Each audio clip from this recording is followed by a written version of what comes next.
जी, अस्सलाम वालेकुम।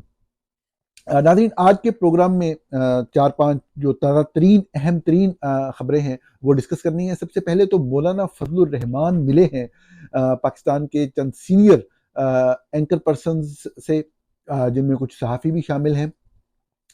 मौलाना ने मुख्तलिफ बातें की होंगी, यकीनी तौर पे मैंने सिर्फ एक चीज़ पे फोकस किया है, वो आपसे शेयर करनी है कि अमेंडमेंट के हवाले से उन्होंने क्या बातें की हैं। ये हमारा पहला मौजू होगा। इसके बाद मैं डिस्कस करूंगा, इमरान खान का एक बयान आया है अडयाला जेल से, और उन्होंने कहा है कि नेक्सस ऑफ थ्री, यानी कि थ्री का जो गैंग है, गैंग ऑफ थ्री, वो अपनी एक्सटेंशन के लिए पर तोल रहा है। इससे उनकी क्या मुराद है, बहुत सारे लोग यकीनन समझ रहे होंगे, लेकिन हम डिस्कस करेंगे कि किस किस की एक्सटेंशन कैसे कैसे करने के लिए क्या क्या हिकमत अमली, किस किस जगह पे क्या क्या कुक हो रहा है। ये हमारा दूसरा मौजू होगा। तीसरे मौजू में डिस्कस करेंगे पाकिस्तानी एस्टेब्लिशमेंट के मीडिया में बहुत सारे स्पोक्समैन हैं। उन्हीं स्पोक्समैन में से एक ने आज ये इल्जाम लगाया है कि इमरान खान ने जनरल फैज हमीद की बतौर डीजीआई पोस्टिंग की थी। मैं चूंकि एनी शाहिद कह लें, आप गवाह हूं उन डेवलपमेंट्स का जो उस वक्त हो रही थी। 2019 में जून में जब अपॉइंटमेंट हुई तो जनरल फैज हमीद की बतौर DGI तो मैं उस हवाले से तीसरा जो मौजू होगा इसमें बात करूंगा। चौथा मौजू बहुत ही मुख्तसर सी बात करेंगे हम। IMF ने एक नई किस्त जो है वो एक नई अप्रूव की है पाकिस्तान के लिए, तकरीबन $7 बिलियन की। इससे अवाम के ऊपर क्या असर पड़ेगा, ये क्या चीज़ है, इसका बैकग्राउंड क्या है, थोड़ा सा मुख्तसर से बात करूंगा। और आखिर में बात होगी जो जस्टिस काजी फायज ईसा हैं, चीफ जस्टिस हैं इस वक्त पाकिस्तान के, उनके हवाले से एक बेकरी में एक वाकया पेश आया है, कोई नामनासिब अल्फाज इस्तेमाल किए गए हैं, इसका बैकग्राउंड क्या है, ये बात क्या है, इसके ऊपर बात करेंगे। पहले मौजू की तरफ आते हैं। मौलाना फजलुर रहमान जमीयत उलमा इस्लाम के सरबराह पाकिस्तानी सियासत में हमेशा से अहम किरदार अदा करते आए हैं। बहुत सारी जो तारीख है, चाहे वो 17वीं तरमीम हो, जनरल ज़ियाउल हक, जनरल मुशर्रफ के दौर में, जब LFO, और उसके बाद हमारे जो सीनियर सियासतदान थे, उन्होंने मिलके जो है 17वीं तरमीम करने के लिए जो मुज़ाकरात किए, उसमें भी सफदर उस कमेटी में उस सारी मुज़ाकरात में सफ़े अव्वल में शामिल होते थे 18वीं तरमीम के हवाले से, और उसके बाद होने वाली जितनी भी पॉलिटिकल डेवलपमेंट्स थी उनमें एक अहम किरदार रहा। मौलाना के हवाले से मैं जो असल मौजू है उस पर आने से पहले इतना सा बैकग्राउंड बताऊं कि मौलाना की हमेशा से सफदर है जो हमारे रिलीजियस पॉलिटिकल पार्टीज होती हैं, इनकी फौज से, एस्टेब्लिशमेंट से बहुत ही गूढ़ी बनती है, बड़ी मतलब गहरी यारी दोस्ती और ताल्लुक होता है। मौलाना के हवाले से एक ताल्लुक की खास वजह यह भी थी कि मौलाना जो है वो देवबंद मकतबा फ़िक्र को रिप्रेजेंट करते हैं, और देवबंद मकतबा फ़िक्र की बहुत बड़ी अक्सरियत सब ज़ाहिर है कि अफगानिस्तान में, नेबरिंग अफगानिस्तान में थी, और वो तालिबान वजूद में आए 90s में ISI के ताउन से। और मौलाना और मौलाना के पुराने साथी जो मौलाना समीउल हक थे, उनकी तालिबान में बड़ी पेनिट्रेशन थी, तालिबान के बहुत सारे ग्रुप्स में मौलाना की बड़ी पेनिट्रेशन थी। तो एक ये, और सारी साफदर है तालिबान और जितनी भी दहशतगर्दी के मामला वो पाक फौज और ISI की मावनत से ही चल रहे थे। तो एक ये वजह भी थी बहुत ज़्यादा कुर्बत की। लेकिन इस कुर्बत में बहुत ही बड़ा गैप आया, और वो गैप ये आया कि मौलाना की फौज से दुश्मनी हो गई, बाकायदा दुश्मनी हो गई, और मौलाना एस्टेब्लिशमेंट के टाउट से एंटी एस्टेब्लिशमेंट बन गए, वाकईतन एंटी एस्टेब्लिशमेंट बन गए। ये मैं बिल्कुल आपको जिम्मेदारी से बता रहा हूँ, कोई मैं मुबालगा राय नहीं कर रहा। मौलाना मतलब है कि फौज के बाकायदा खिलाफ हो गए, और इतने खिलाफ हो गए कि फौज का तो साफ है कि फौज का फिर तरीकाकार होता है डराने धमकाने का। पहले पैगाम देते हैं, समझाते हैं, दूसरे पॉलिटिशियन से कहलवा दिया, नवाज शरीफ से कहलवा दिया, जरदारी साहब से कहलवा दिया, अभी बात आ जाए करीबी लोगों से, रिश्तेदारों, अजीजों, फैमिली मेंबर से कहलवा दिया। मैंने आपको पिछले व्लॉग में सहाफ़ियों को कंट्रोल करने के जो तरीके जो ISI और पाक फौज इस्तेमाल करती है, मतलब सहाफ़ी को कत्ल कर देने से पहले के जो टैक्टिक्स होते हैं, उनकी तरतीब आपको एक व्लॉग में बताई हुई है। अभी मैं सियासतदानों के हवाले से बात कर रहा हूँ। तो सियासतदानों के हवाले से जब मौलाना को, जब उन्होंने फौज ने कंट्रोल करने की कोशिश की, तो फिर अल्टीमेटली जब मौलाना कंट्रोल नहीं हुए, जब मौलाना उनकी बात नहीं मान रहे थे, फौज की लाइन कंट्रोल नहीं कर रहे थे, तो उन्होंने मौलाना के ऊपर हमले करने शुरू कर दिए। अब एक पाकिस्तान में हमारे जो सुनने वाले हैं उनमें एक बड़ी ये गलतफहमी होती है कि जब भी कोई बात की जाती है ना, ISI ये कर रही है या ISI ने हमला किया, तो वो समझती है कि ये अगला बंदा कह रहा है कि ISI में हाजिर सर्विस जो कोई अफसर बैठा हुआ है ना, वो गया, पिस्तौल लेके गया और उसने जाकर गोली चला दी है या उसने हमला कर दिया। ऐसा नहीं होता। ऑब्वियसली ISI जो है वो पीछे बैठ के सारे ऑपरेशंस को कंट्रोल कर रही होती है। अगर किसी बंदे से करवाना है, किसी सहाफी पे हमला करवाना है, तो वो किसी इंतहा पसंद तंजीमें जो कि ऑलरेडी उनके मतलब है कि कंट्रोल में काम कर रही होती हैं, उनको वो पैसे और सपोर्ट, पैट्रोनेज और रहने की जगह और दफातर और घर और हर चीज़ प्रोवाइड कर रहे होते हैं, पैसा प्रोवाइड कर रहे होते हैं, असला प्रोवाइड कर रहे होते हैं अपने मकासद फुलफिल करने के लिए, लोगों को धमकाने मरवाने के लिए। तो आईएसआई क्या करती है कि वो किसी भी एक इंतहा पसंद तंजीम को, जैसे लश्कर तैयबा है, उनको जी बता देंगे, पैगाम पहुंचा देंगे कि फलां सहाफ़ी को फलां जगह पे जो आप हिट कर दें, टारगेट कर दें, ये कह दें मारना है, तशद्दुद करना है, अगवा कर लेना है या मार देना है, जो भी मतलब हो, ये तरीक़ाकार है सही का। तो अब जब सियासतदानों को कंट्रोल करना होता है तो फिर साफ ज़ाहिर है कि एक बड़े लेवल पे अगर आपने कोई हमला वगैरह करवाना है, अब मौलाना पे उन्होंने खुदकश हमले करवाए, एक नहीं करवाए, बहुत सारे करवाए। अब वो आईएसआई खुद जाके हमला नहीं कर रही थी, साफ ज़ाहिर है आईएसआई का अफसर जाके खुद को नहीं फाड़ रहा था, वो साफ ज़ाहिर है कि वो फिर जो तालिबान के ग्रोह आगे उनकी आईएसआई की और फौज की जो एक नेटवर्किंग होती है, उसमें उनको इस्तेमाल करते हुए उन्होंने हमले करवाए। ये नहीं बताना मैं चाह रहा हूँ कि मौलाना इस हद तक अगेंस्ट गए और वो भी अगेंस्ट गए और उन्होंने बेशियो हमले कराए। मौलाना के करीब रहने वाले लोग शहीद हुए इन हमलों के अंदर।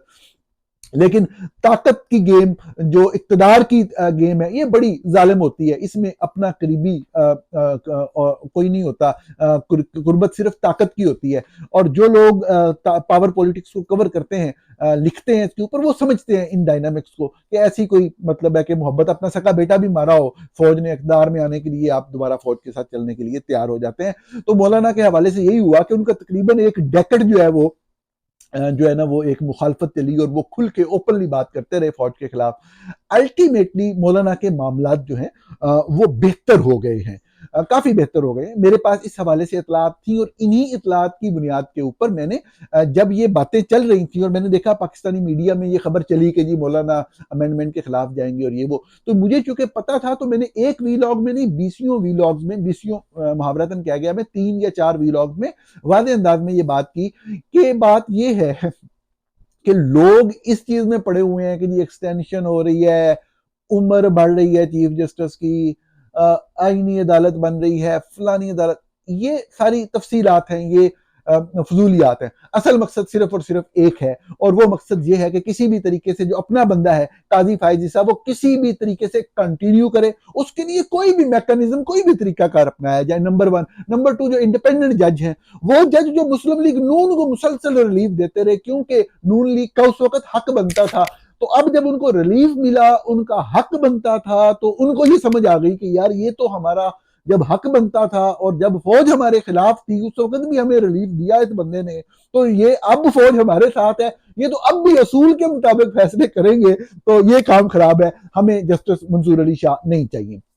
तो मैंने आपको बताया कि 2 बातें हैं, एक फायज ईसा को जारी रखवाना है किसी भी तरीके से, किसी भी तरीकाकार को इस्तेमाल करके, कोई भी अल्फाज इस्तेमाल कर लें, कोई भी इदारे बना लें, वो मैटर नहीं करता, नंबर 1। और नंबर 2, मंसूर अली शाह का रास्ता रोकना कि वो मतलब काज़ीउल क़ज़ा के ओहदे तक ना पहुंचे, वो अदलिया के सरबराह, जो अदलिया जो सतून है उसके सरबराह के तौर पर वो उनकी पावर को, ताकत को इस तरह से कर्टेल कर दिया जाए।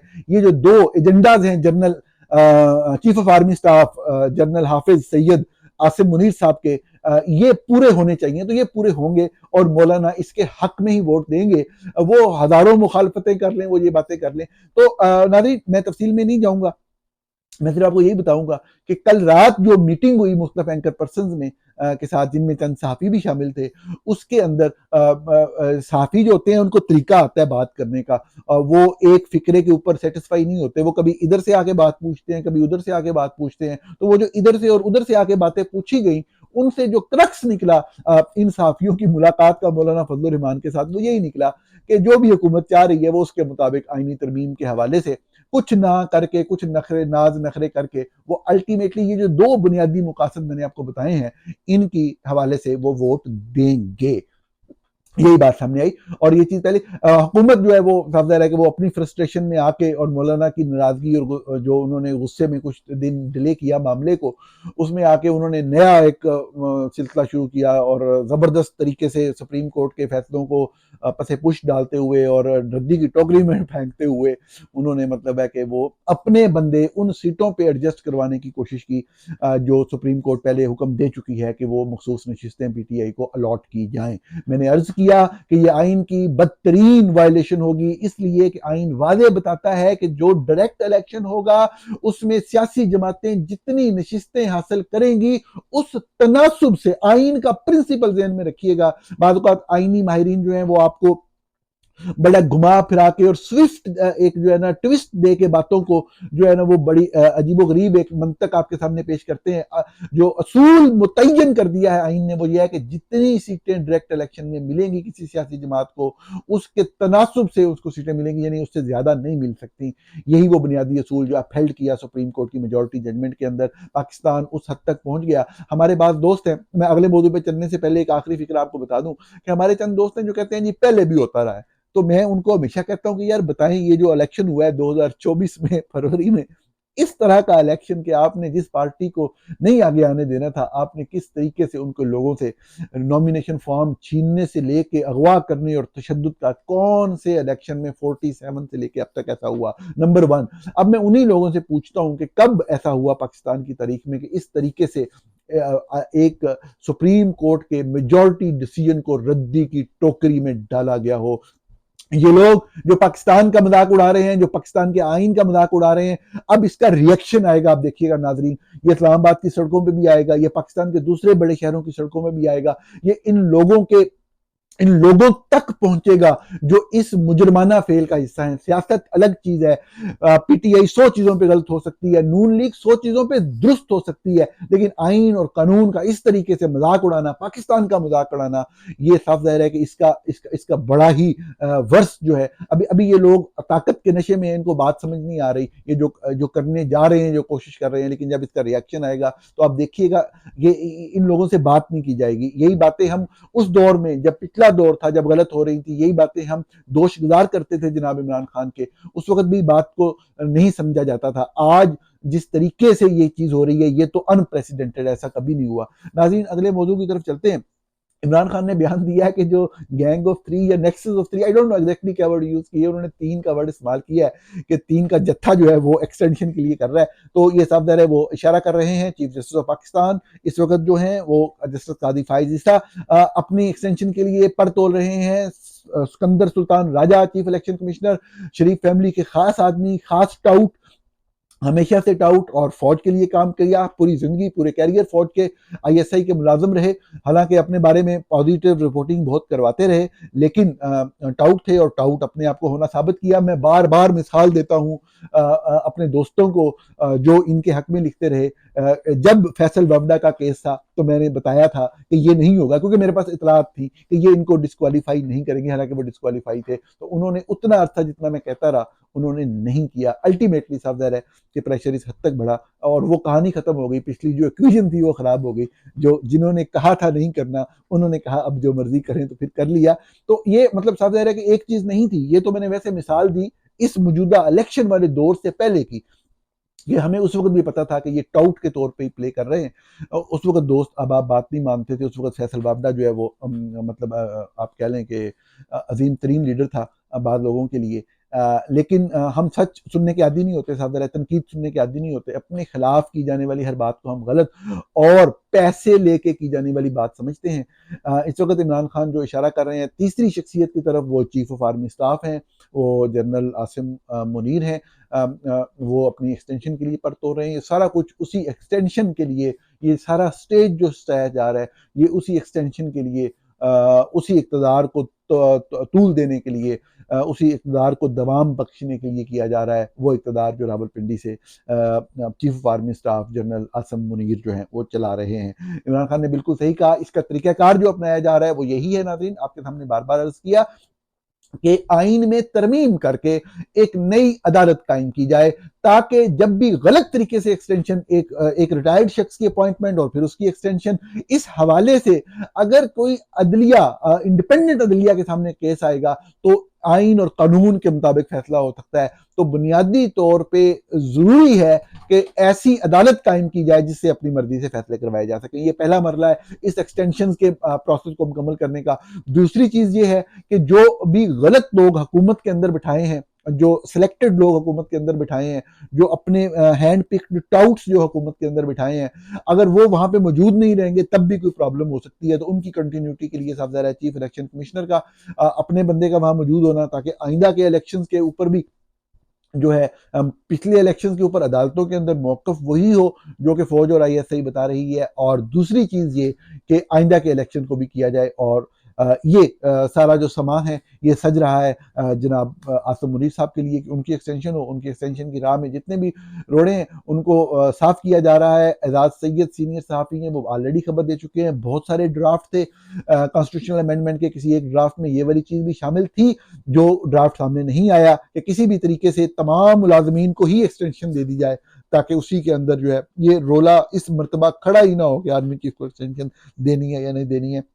बहुत ही जो है वो आप कह लें कि जो ट्रिक और जो टिप्स हैं वो शरीफ फैमिली को पता है कि किस तरीके से इक़्तिदार के घोड़े जो है दौड़ाए जाते हैं। तो इमरान खान ने बिल्कुल ठीक कहा। एक टाउट ने एस्टेब्लिशमेंट के एक टाउट में जो कि मीडिया में अपॉइंटेड है, उन्होंने ये कहा, इमरान खान ने एक बयान ये भी दिया जेल से कि पूरी दुनिया में जब किसी इंटेलिजेंस एजेंसी के सरबराह की खबर तैनाती होती है तो किसी को पता ही नहीं होता। ये बात बिल्कुल दुरुस्त है।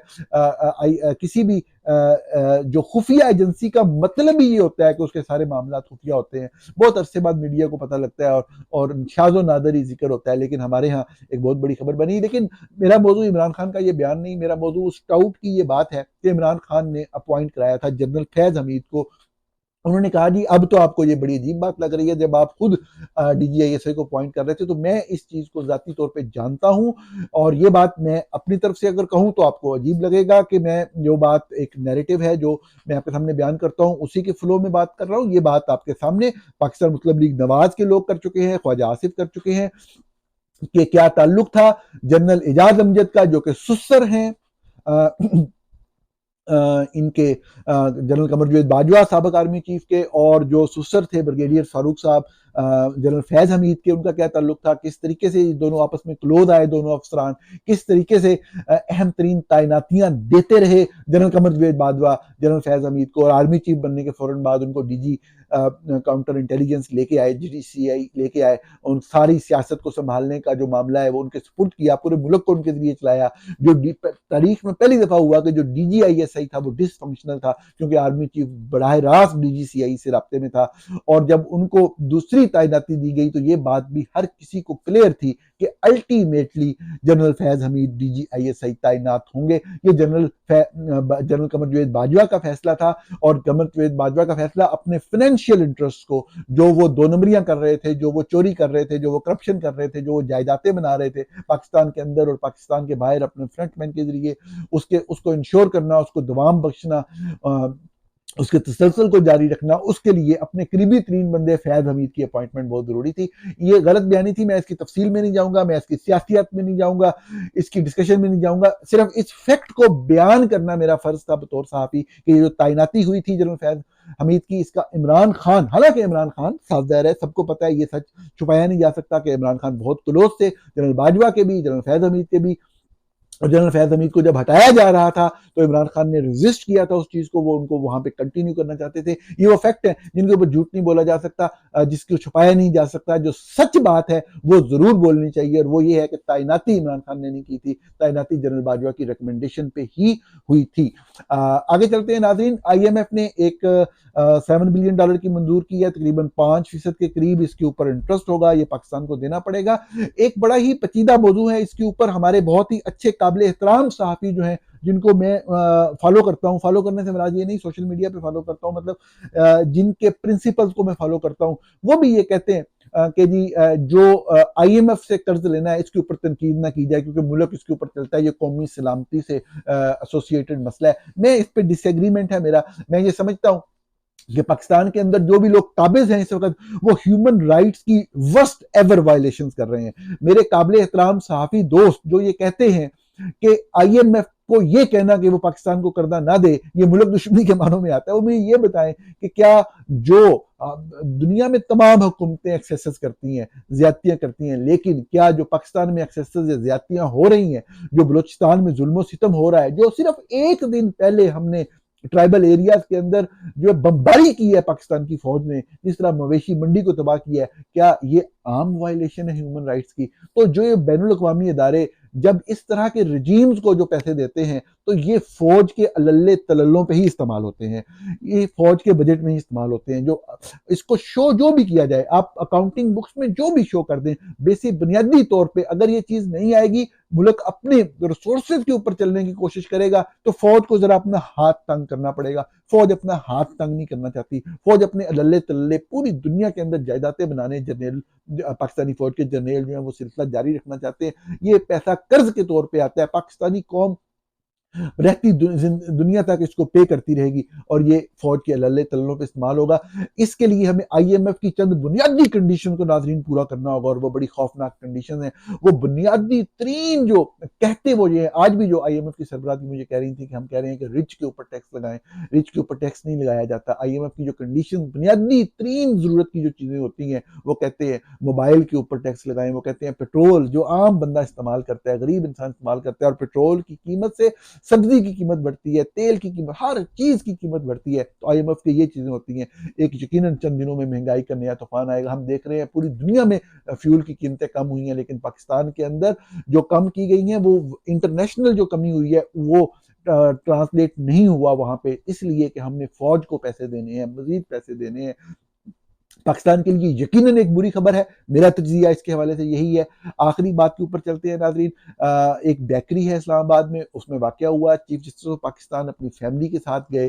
किसी शख्स ने जो कि उस बेकरी का मुलाजम था, उनका नाम पूछा, तस्दीक की और उनके बारे में नाजेबा अल्फाज इस्तेमाल किए। नाज़रीन आपके सामने, आप इस चीज़ के शाहिद हैं, गवाह हैं। मैं मुसलसल तनकीद करता हूँ, गलत कहता हूँ, इसलिए कि मैं उनको ईमानदार समझता था, उन्होंने बददियानती का मुजाहरा किया, उनकी ज़ाती मुखासमत थी इमरान खान और पीटीआई से। उनको इमरान खान और पीटीआई के केसेस नहीं लेने चाहिए थे। इसके अलावा वो जो भी करते, मैं कभी उन पर तनकीद ना करता। उन्होंने ये गलत किया। हालांकि मैं खुद इमरान खान के ऊपर बहुत सारी चीज़ों का नाकिद हूँ, मैं वो इजहार उसका पहले भी करता रहा हूं, अब भी करता हूं, लेकिन काजी फाइज ईसा के हवाले से ये चीज जो थी, ये हमें नजर आ रही थी कि हम सोच रहे थे वो ऐसा नहीं करेंगे, लेकिन उन्होंने किया, तो वो उन्होंने गलत किया, बददियानती की, मुनसफ के मनसब पे बैठ के उन्होंने जो है वो तासुब का मुजाहरा किया। तो मैंने हमेशा उनकी मुखालफत की, हमेशा करता रहूंगा, गलत कहता रहूंगा उनको। लेकिन एक चीज जहन में रखिएगा कि कभी भी आप इंसानियत से गिरी हुई, अखलाक से गिरी हुई हरकत जब भी करते हैं, किसी के खानदान, किसी की फैमिली के सामने जब आप इस तरह की हरकत करते हैं, तो आप बेसिकली अपने आप को गलत साबित कर रहे होते हैं। आप उस शख्स के लिए हमदर्दी के जज्बात पैदा करते हैं। एक और मैं आपको बात कहूंगा, जिस तरह मैं देखता हूं कि सियासी मुखालफत की वजह से, मैं आपके सामने, मैंने अगले दिन हमने फैक्ट फोकस ने अमारा शाह ने रिपोर्ट किया आहद चीमा के खिलाफ 1 अरब रुपए तकरीबन का स्कैंडल, कि वो सिर्फ उसकी जमीनों को बचाने के लिए जो उसको नवाज दिया गया, जिसकी कोई जस्टिफिकेशन नहीं थी, कोई पॉलिसी जो है उसको अलाउ नहीं करती।